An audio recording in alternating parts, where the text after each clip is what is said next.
Hello! Adding fractions together that have the same denominator isn't too difficult. But what happens if they don't have the same denominator? Well, in today's video, I'm going to show you how to do that.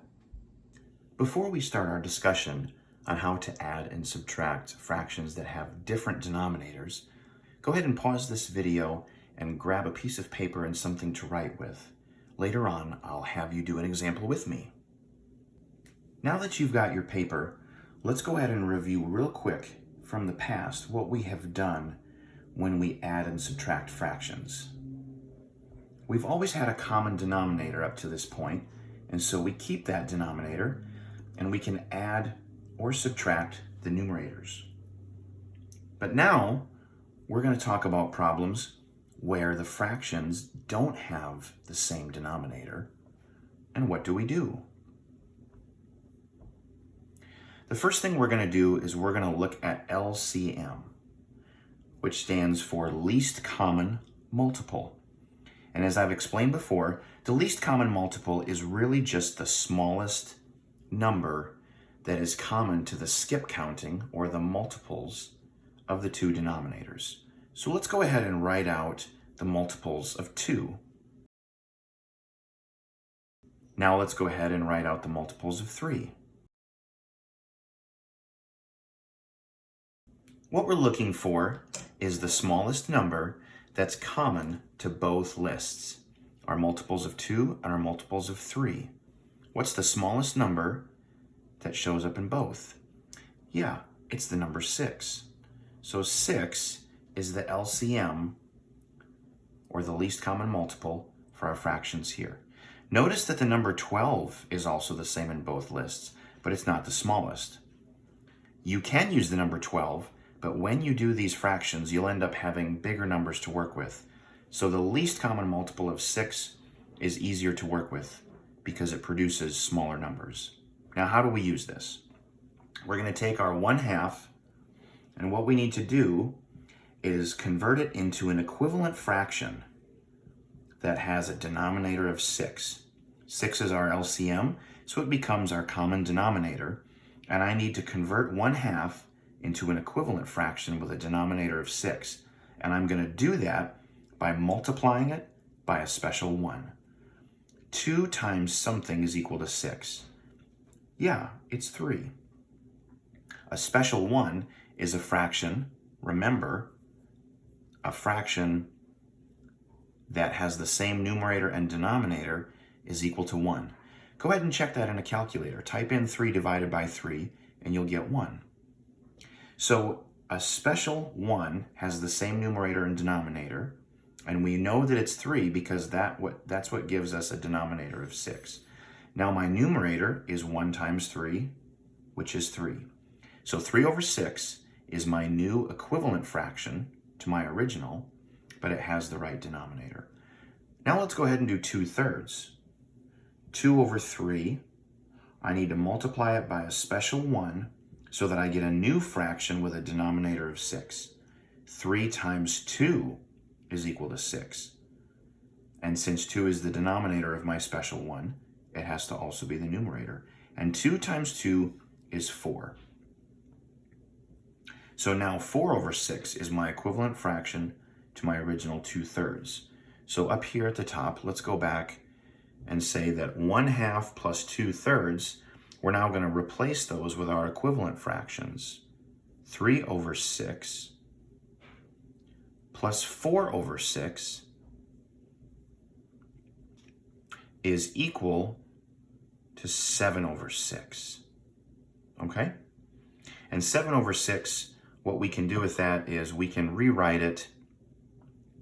7 over 6 is the same as 6 over 6 plus 1 over 6. Because they have the same denominator, and 1 plus 6 is 7. But we just said that 6 over 6, just like 3 over 3, is 1. So this becomes 1, and we have 1/6 left over. And that's our final answer. Now, I'm going to erase the board, and then you can take out your piece of paper, and we'll do another example together where we subtract.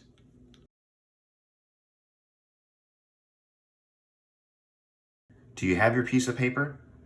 All right, let's try it out. What if I take the fraction 4 divided by 7, and I want to subtract 1 over 3? Well, I can't do that because I don't have the same denominator. So step 1, take your piece of paper and let's write out the skip counting for our denominators so that we can find the least common multiple, which again is the smallest number in our skip counting list that's common to both. Okay? Go ahead and write out your 7s and your 3s, and I'm going to do the same.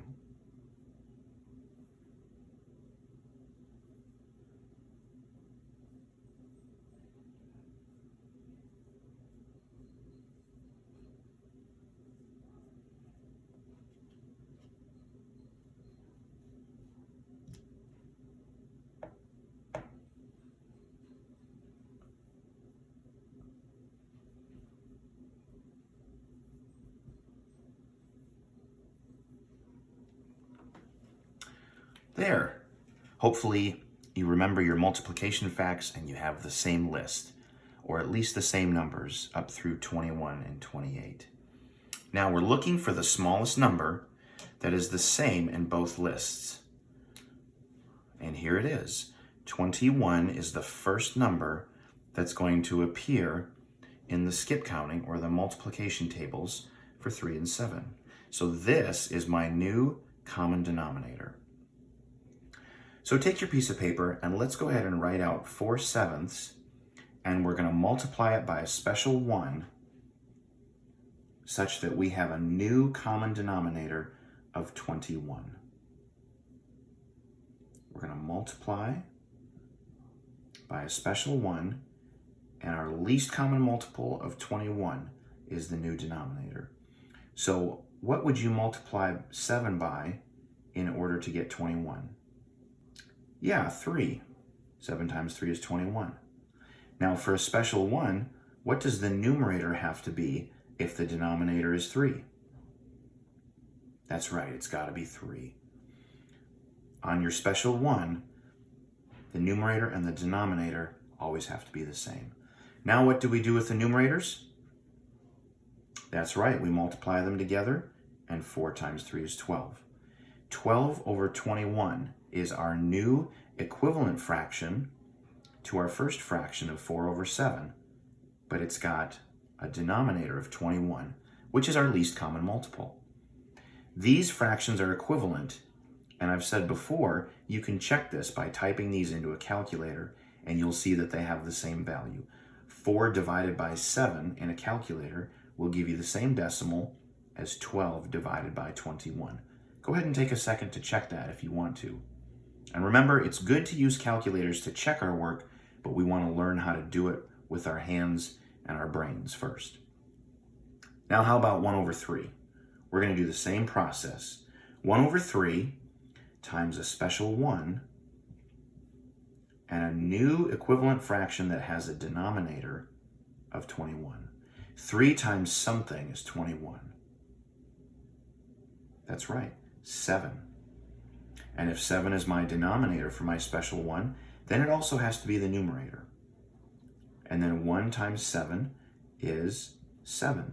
This is my new equivalent fraction. Now I can rewrite my problem and replace the original fractions with my new equivalent fractions that have a common denominator. 12 over 21 minus 7 over 21. Okay? This is the equivalent fraction to our original 4 over 7 minus 7 over 21 is the equivalent fraction to our original 1 over 3. Now we have a common denominator of 21, and that means that we can take our numerators and subtract them. 12 minus 7 is 5, and that is your final answer. So in today's video, we saw how to handle fractions that don't have the same denominator. Thanks for watching. Go ahead and hit subscribe, and we'll see you next time.